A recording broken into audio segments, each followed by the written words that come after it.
Before the break, I was telling you that I really want to do what no other journalist in the UK is doing and really start digging deep into what has been going on in Minnesota, because my understanding is, looking at some American reportage now, is there is now conversation. Steve Miller and indeed I think even Kash Patel are talking about the sophistication of some of these protests taking place in Minnesota. So rather than me try and do the explaining, I thought it'd be best to go across the pond and get a real-life, good quality, actual journalist who knows what news is to do the explaining for us, which is why we've got Matt Bilinsky on the show. Hello, Matt. Hey, Alex, how are you? I'm very well. How are you? Fantastic. Good. Now, talk to me about Trump withdrawing the agents and the Border Patrol chief from Minneapolis. Of course, there have been these two horrific shootings. At the end of the day, unless you're some sort of monstrous sociopath, when people get shot, it isn't good and it isn't nice and it's ugly. And there's been huge debates, and certainly those debates are taking place in the United Kingdom, social media, all the rest of it, whether they were lawful, whether they weren't, etc. And yet I think there's something else going on with the withdrawing of agents. And I think part of it might be to do with quite how disturbing some elements of these protests are. Can you tell me the latest coming out of America? Sure. Well, as you mentioned, Trump is withdrawing certain executive officers or leaders of the Border Patrol organization, and a lot of people are misattributing which Border Patrol service was involved in this most recent incident. It actually wasn't ICE. It was just General Border Patrol, and that gives rise to questions about whether or not that was the right agency and the right set of agents to be in Minnesota handling whatever they were handling. But regardless of the validity of the shooting or whether or not it constitutes criminal activity, Donald Trump, I think, is acknowledging that some of the tactics and the media response from this gentleman, Mr. Bovino, haven't reflected that well on his administration, and that was the reason for the withdrawal. But he's not withdrawing the agents more generally, and and another element of this that people seem to be ignoring is that now finally the local officials, meaning Minnesota Governor Tim Walz, Minneapolis Mayor Jacob Frey, they have agreed to let local law enforcement handle some of the crowd control and the arrests of the protesters that are getting out and getting unruly and breaking the law. That's why that was part of a deal. What the Trump administration had been trying to negotiate with local officials for weeks now, that if you take more agency and if you take more of the local responsibility to handle some of these protests, we don't have to be so heavy-handed with the federal agents, whether it be Border Patrol or ICE agents, that might have to then take on activities and responsibilities beyond what they're trying to do in the first place, which is enforce immigration law and find illegal aliens. Let's talk about the unruly protesters, because I've seen certain posts on social media which have garnered millions and millions of views, some of them. Certainly one, a guy called Cam Higby. I cannot testify as to the veracity of what he claims, and I don't know him from Adam, quite frankly. But he says he penetrated some of the signal groups being used to coordinate and control these so-called activists.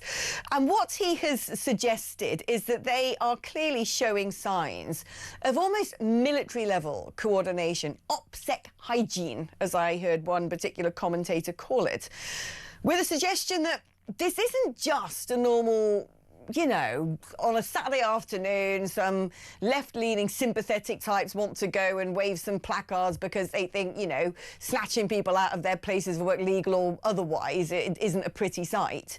But there could be something far more sinister going on here, something far more curated and potentially far more dangerous. Have you got any sort of thoughts on that matter?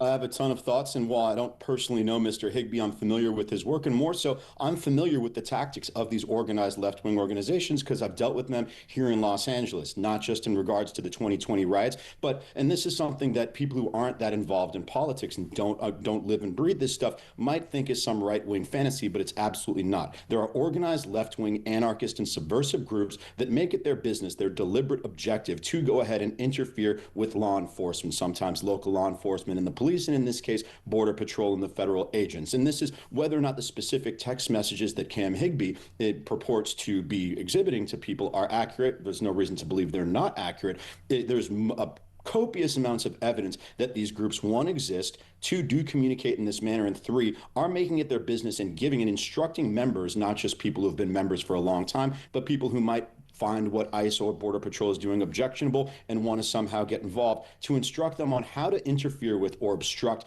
active law enforcement operations. This is not something that's new. This is not a fantasy. I've dealt with many of these groups here in Los Angeles. They're nationwide in their scope. They communicate via digital communication, and there's no shortage of evidence that that is what was going on here in Minneapolis.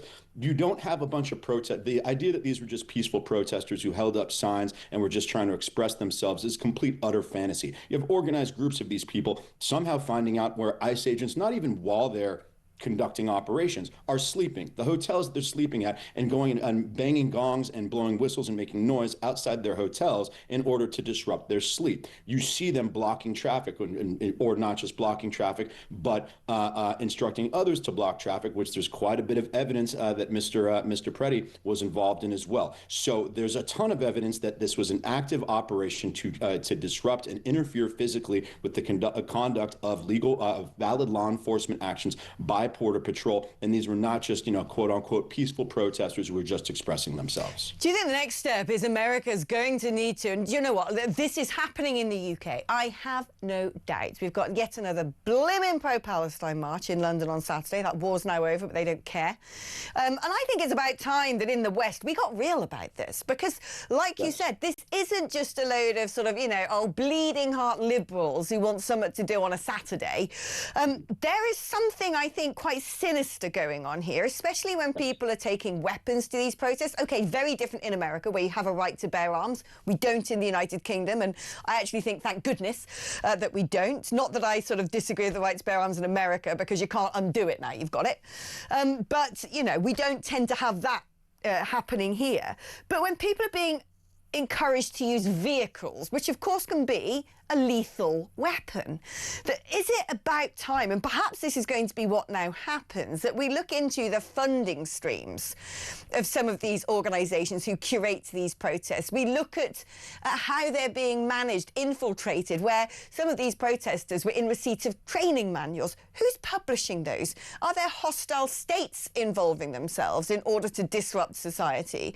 Because this is, to me, becoming such an existential threat across the West. And I said earlier, when America sneezes, we catch a cold. And so I certainly am looking at Donald Trump, and because he is such a rambunctious character and naturally quite divisive, I kind of think, and I'm a big fan of Donald Trump, but I think in this matter, he's an accelerant when it comes to now managing what is looking like the beginning of an insurgency.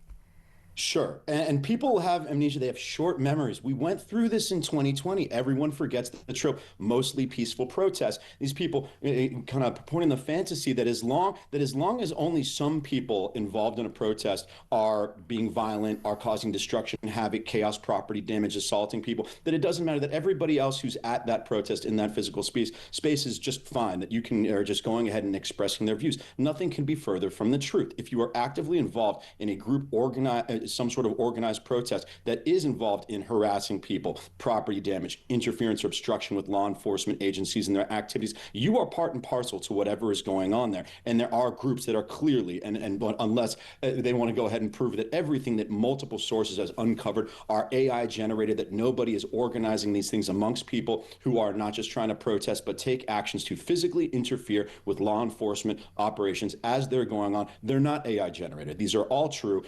These groups proudly do it. And yes, if you are actively encouraging people to disrupt or interfere with law enforcement activities, you are breaking the law. And it's just shocking that people in the West, for whatever they may think of the ultimate result of some of these incidents, that you could say, something, regardless of the underlying crime and regardless of what these protesters are doing, if it results in fatalities, I think excessive force is being used. I'm going to disagree with that, but that's something that reasonable people can disagree upon. What you cannot disagree upon is that planning, deliberately going ahead and planning to obstruct or interfere with active law enforcement operations is a crime, and the people that are conspiring and communicating to do this are committing crimes, and that needs to be addressed. For crying out loud, didn't someone bite the finger off somebody, a law enforcement Absolutely. officer? It's just They're hitting vile. ICE and Border Patrol agents with snowballs. And I'm sorry, going ahead and while someone is in the middle of their job, blowing a whistle into their ear to interfere with them doing their job, this is a crime. I cannot just go do this to anybody else on the street. If I went to my neighbor's house and was banging a gong or banging pans outside their window deliberately to interfere with their sleep, they could call the police on me and I could be arrested. For some reason, these people are supposed to be immune to that. They're clearly breaking the law. But this is the thing. I mean, I don't know if I'm assuming you do have the same problem in America, which is in the United Kingdom. We constantly hear that, well, there's some Islamist terror groups, but there's also far right. It's always as if there's like, you know, an equal balance of, you know, the people who want to blow you up because they want to shout Allahu Akbar and point at the sky, and then skinheads. And quite frankly, I can't think of a single far-right attack that's happened. If there had been a far-right attack in the United Kingdom, you can bet yourself that every single newspaper would run it as the front page for months and months and months. We wouldn't hear the end of it. So where are these sort of weird far-right activist groups, the far-right terrorists? What we do have, and we're not talking about it in the United Kingdom, not properly, only little pockets like on my show, is we have extreme left terrorists. That is what's taking place. We spent half of the last century fighting the evils of communism. We now got it running our government, and the worst elements of it seem to now be taking control of the streets. Without a doubt, you definitely have a problem with this in the United Kingdom. I've seen it in a lot of other European capitals that, once again, there is a right to peacefully protest, and people are falsifying that and disingenuously using that to deflect from other criminal behavior that goes well beyond that. They are harassing people. They are disrupting civil disorder. They're resulting in property damage, sometimes in physically violent incidents as well. These are not just people who are innocently putting up signs on a Sunday for an hour or two, not blocking roads, letting normal societal activity continue to be conducted in spite of them, and then going home. That is not what is happening. It is meant to intimidate. It is meant to harass people, and to get local politicians to bend their will to these people, and then kind of hide behind the false, plausible deniability of we are just freely expressing our views. That's not what's going on. And briefly, Matt, what do you think is going to happen next in terms of managing this situation? Do you think Trump is going to look to, I don't know, prescribe Antifa, shut down Signal, or is it sort of such a combustible situation that he's going to have to, you know, which is very untypical for him, put on the kid gloves a little bit as he handles this? Mm. You know, as I said earlier in our conversation, that now, since the Alex Pretty situation, it appears that local law enforcement and local officials are now taking more responsibility for maintaining order. Because that has happened, I think the situation is actually going to improve, because Trump finally got something out of the local officials that he was asking for. He says, listen, as is their responsibility, local police and local law enforcement need to shut down these rioters who are going beyond just basic freedom of expression. And that is now happening. Number two, so that is happening. So I think that will actually tame the situation. Number two, there were some members of the Trump administration that I do think were being a little too performative in how they were instructing ICE officers and immigration officials, agents on how to conduct themselves. And there's a gentleman named Tom Homan, who's been a leader of ICE for a long time. He was even honored by the Obama administration. Yeah. He's a true pro, okay?